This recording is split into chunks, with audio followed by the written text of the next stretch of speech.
So we're back at Glenn's place, and this is Russ from, Russell, Russ from JSA, Yep. and they verify autographs. So just tell us a little bit about the company you're from. Yeah, so I'm from JSA, stands for James Spence Authentication. We have an office in Parsippany, New Jersey, and also one in Fort Lauderdale, Florida. I work out of that one, and autograph authentication is what we do. So you autograph all the sports and rock and stuff, and then verify that they're real. Yeah, it's still kind of a relatively new concept in the hobby. It's really only been the last 20 years or so that people have regularly gotten items authenticated. The most important thing is that it adds value to the item if it is indeed authentic. So basically, what we're doing here now is we're going to verify some autographs on some. This is an old Rolling Stones with the original Rolling Stones to be verified with autograph. This is the big Rolling Stones book that costs a fortune and weighs a ton. Weighs a ton. All the members are autographed here. So just run us through how you would verify that this is autographed. Yeah, so the very first thing we do is to make sure that it is indeed live ink, that it's not a photocopy of any kind. So look with the scope to see. Yeah, we use loop magnification. There's different methods that we use, but that's definitely the first thing you want to do.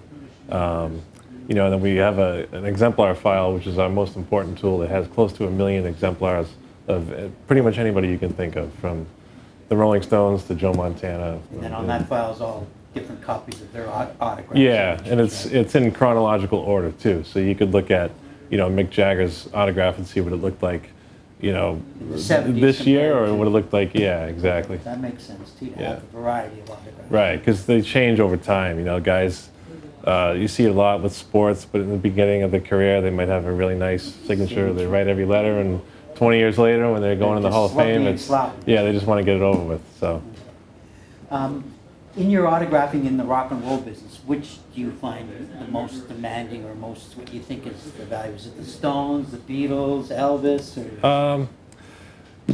All of them, really. I mean, all the greats. The value. Yeah, and then obviously, unfortunately, when people pass away, they become, that's it. What's out there is out there. So it's, like this Stones piece has Brian Jones on it. Right. That would be. It's all autographed right by them. We'll shoot this up closer to show it, because Brian Jones was one of the first Stones to pass away. So. Now, when we're into the Beatles autographs, which let's see if we can find a George. This one has Paul's, but. So this is George Harrison. Yep. Edited. And where is his autograph? It's on one of these. I think it's on one of these pages here. Yeah. Well, that's his. Wow. Yeah.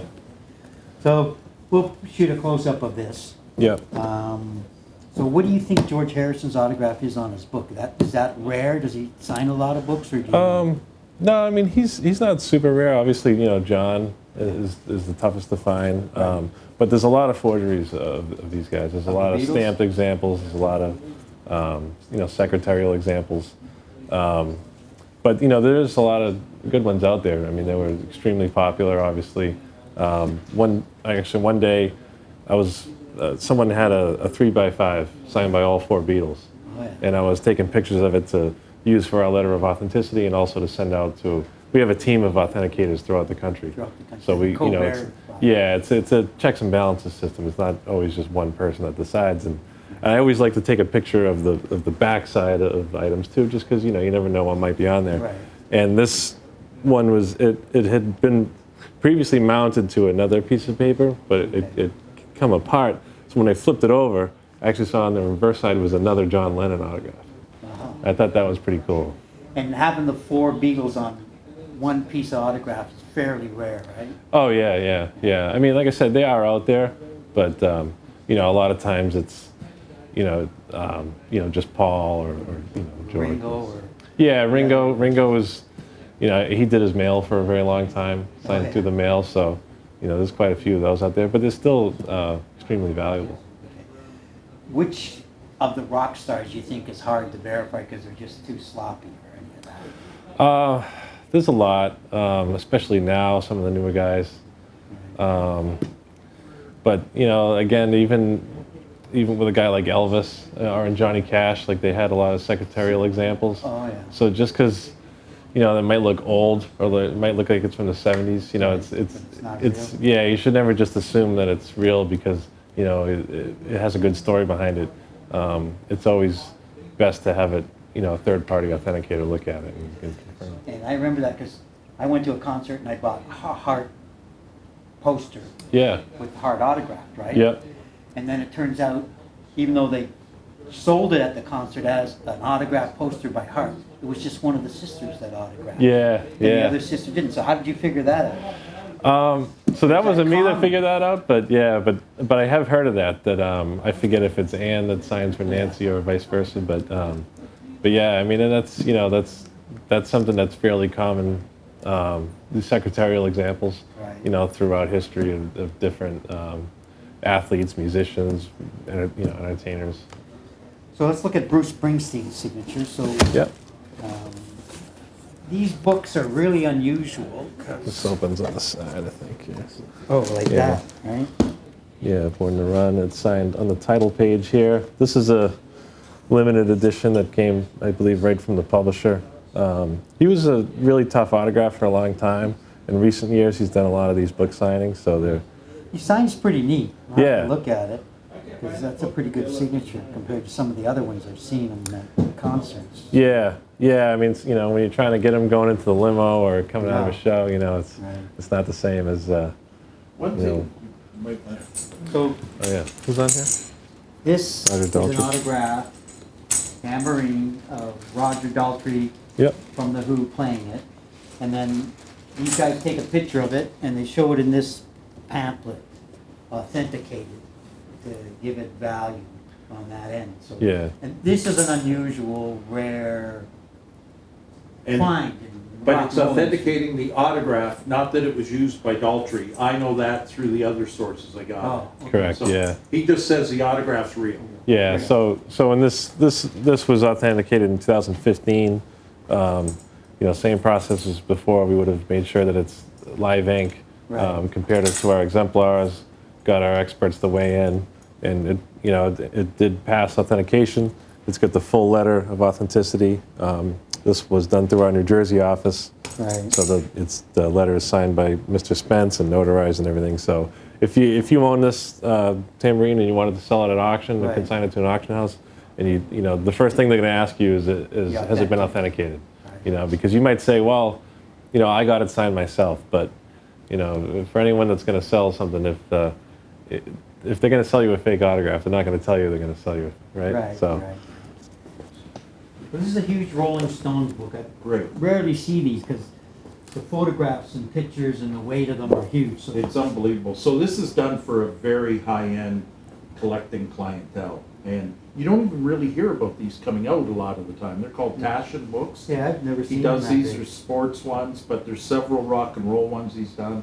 And the band's obviously working with them on it. You can see there's 450 copies. This is number 310. The whole band signs it, but they're massive, big books, but it just shows there's a market for something like this. Now, not a big market, they only make 400 of them, but they probably sold this for $5,000 originally. So only the real elite These collectors are books. buying these. And so they're around. You'll see them for other bands and sometimes the Beatles, but the Beatles, of course, these came out later, so it might have a McCartney signature, but it's not going to Right. have Lennon or Harrison. Right. But you just look at sort of the size of the cover of the item, the Rolling Stones, Taschen, they're big, beautiful books. Sometimes they'll have backstage passes or guitar picks in them, but it's really for the elite collectors that collect these. Now, we bought this in an estate. We're going to flip it, but this is how much we think of JSA and authentication, even though that authenticates it itself. Wouldn't you agree, Russ, in a way? Yeah, certainly. But I we mean, still like having the secondary authentication from Right. him, because when something like this, you're talking thousands of dollars. His letter will probably add another 300 or 400 because you got two authentications. Two's always better than one. And Yeah. even with the Beatles, there's a couple guys that specialize authenticating Beatles, but I still like to have JSA because it just gives you that extra assurance. And when people are paying thousands of dollars, they just don't pull it out of their pocket and say, "Okay, I'm good." They do a little bit of work. If you're paying $20, maybe not so much, but you do get people want to have full assurance if they're going to drop $4,000 or $5,000 on an item. And between this and what he gives us, it's ironclad. You're guaranteed it's good. So you have a few other autographs of the Beatles, George Harrison, Paul McCartney, and Lennon. Out of those Beatles, which are the hardest to find? Well, Lennon obviously is Yeah. hard, but there's a lot of frauds, right? Yeah. And you even Yeah. tipped us off. The auction I was at, all from one auction and all from this very rich high-end collector. He had bought one Lennon and they didn't like it just on a picture, so I didn't bid on it. And I even told the auction house, I said, you should be careful with this. I said, I can bid on it and buy it and show it to them, because this was just last week I bought it.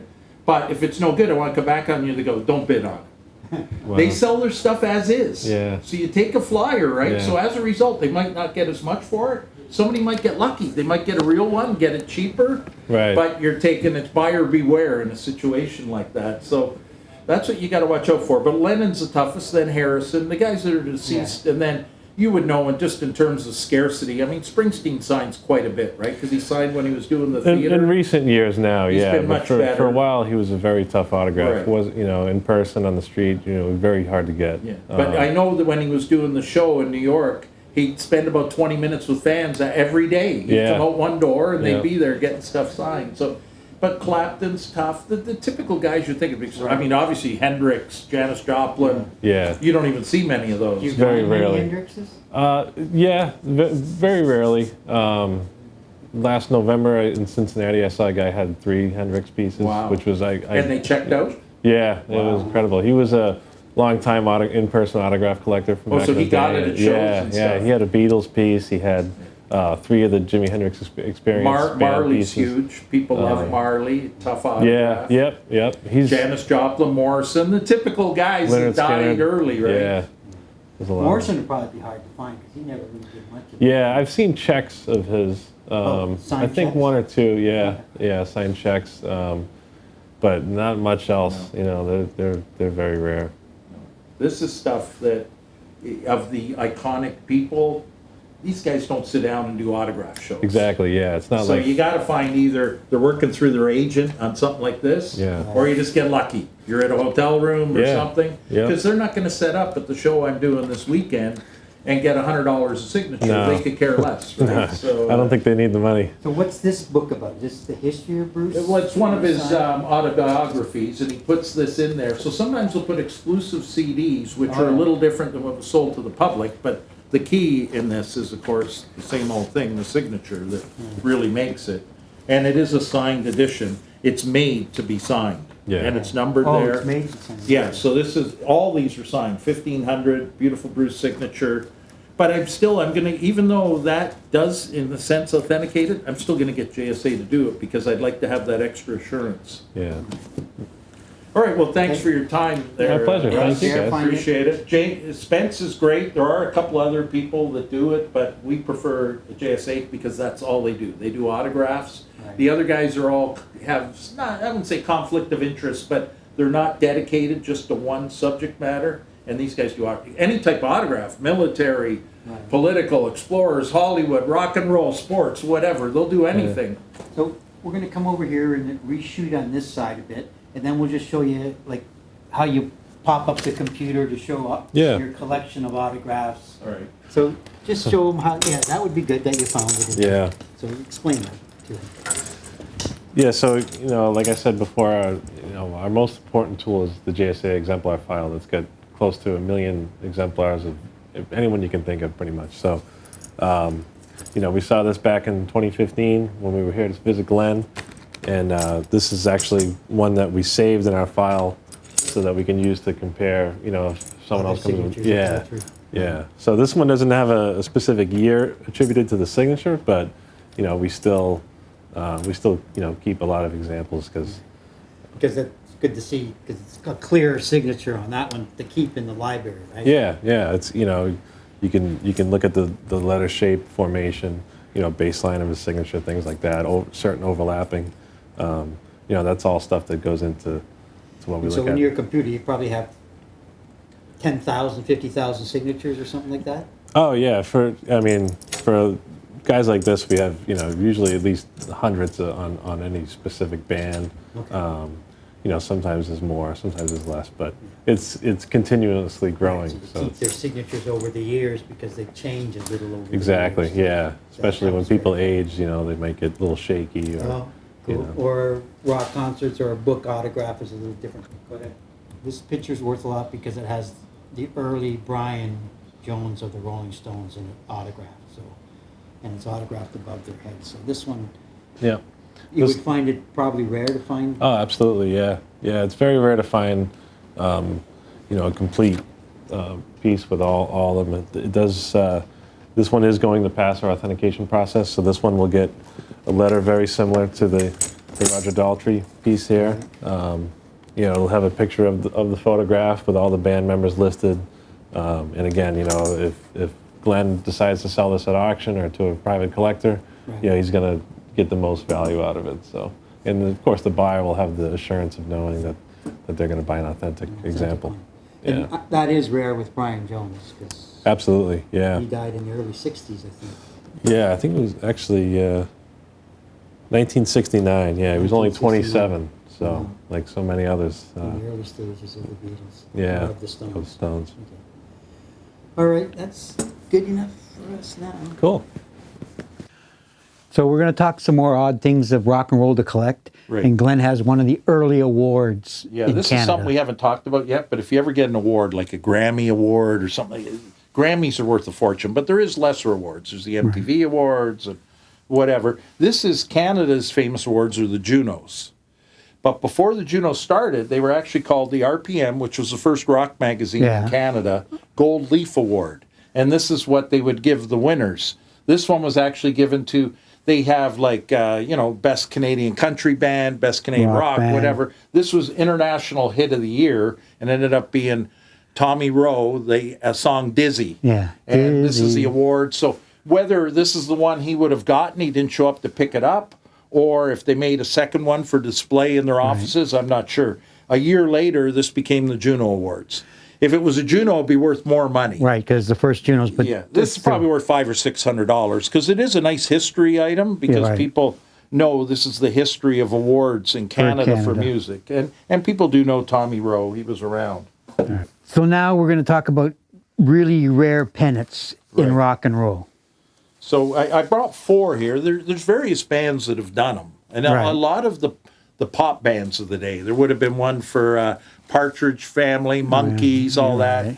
Hey, I tended to buy the more iconic bands that I knew rather than the commercial ones. But So this is is Elvis. a rare Elvis one, early '60s. Nice photo of them.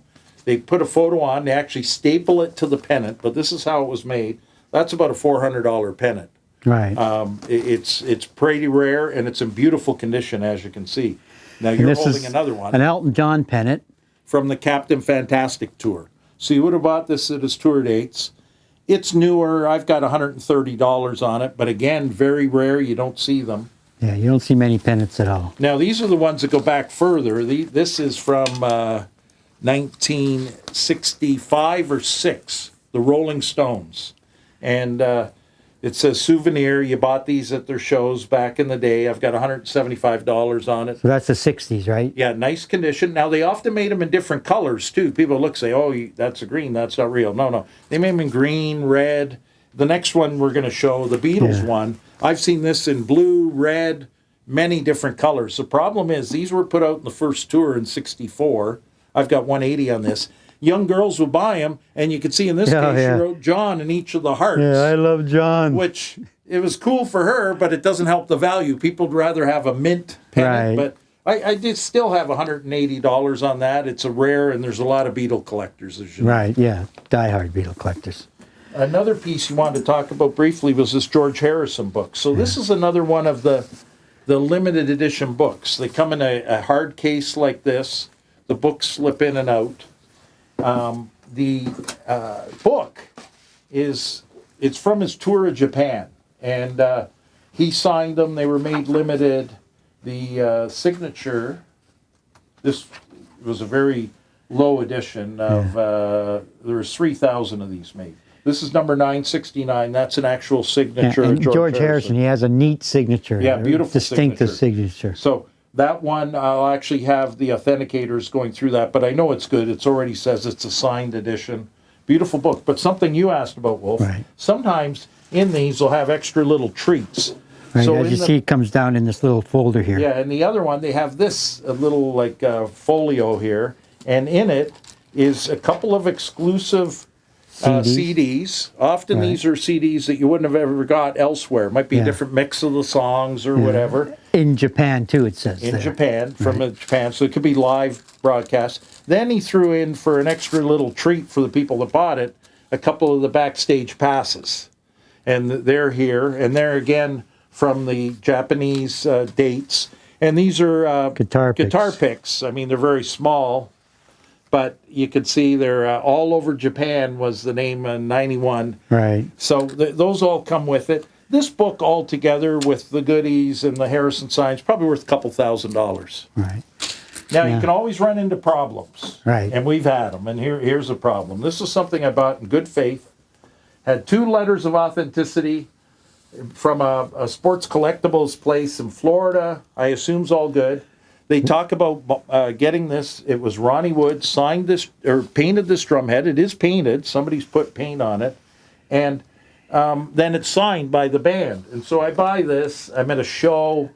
And I'm a little leery. I don't like buying things without, you can have a letter of authenticity, but it's only as good as the guy who issued it. Right. These are unscrupulous people that issued this one, obviously. So this was did fake. not pass. JSA looked at it, no good. So I've just sort of kept it to show people. And the autographs are kind of close. Like, if you look, they're not terrible, but they can tell it's not real. So there's something I paid a lot of money for. I went back to try and find these guys. They're nowhere to be found. I'm eating this. So it happens. Even guys like me that have dealt with maybe 100,000 autographs, you still make mistakes on occasion. But you see something that looks so nice, you really want to own it. Right. And then you find out it's bad after. So what are you going to do?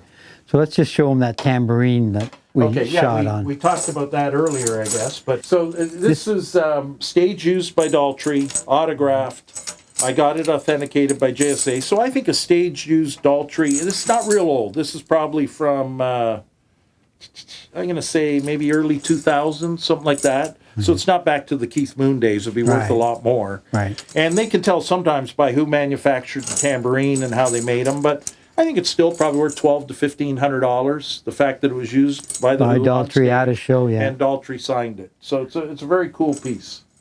Now we have one more oddball stuff from Rush there. Yes. The 2 items there. These are something you don't see very often. So they did these promotional cereal boxes. And even down the nutritional facts, it's all funny things like, they, like instead of cholesterol, they go jam something. It's all music-related words they use. But this one was for Closer to the Heart album, and that one's for 2112. And these are unassembled. You can assemble them into the cereal boxes. They're not worth a lot. Just unusual. I got all the ones left over. I think they were selling for $30, $40, but now I'm selling them for $15, $20 because I got like 300 of them. Okay. So it's a cool piece, something you wouldn't see otherwise. All right, so that's it for now on those oddball stuff. Hey, Glenn. Wolf, how you doing, buddy? Good. I brought you a whole bunch of more rock and roll stuff to show you. And as I told you before, when you have over 10,000 rock and roll items, this is the place, Glory Day Collectibles, that you bring your stuff to find out what it's worth, whether it's passes, tickets, t-shirts, programs, posters, and other rock and roll memorabilia.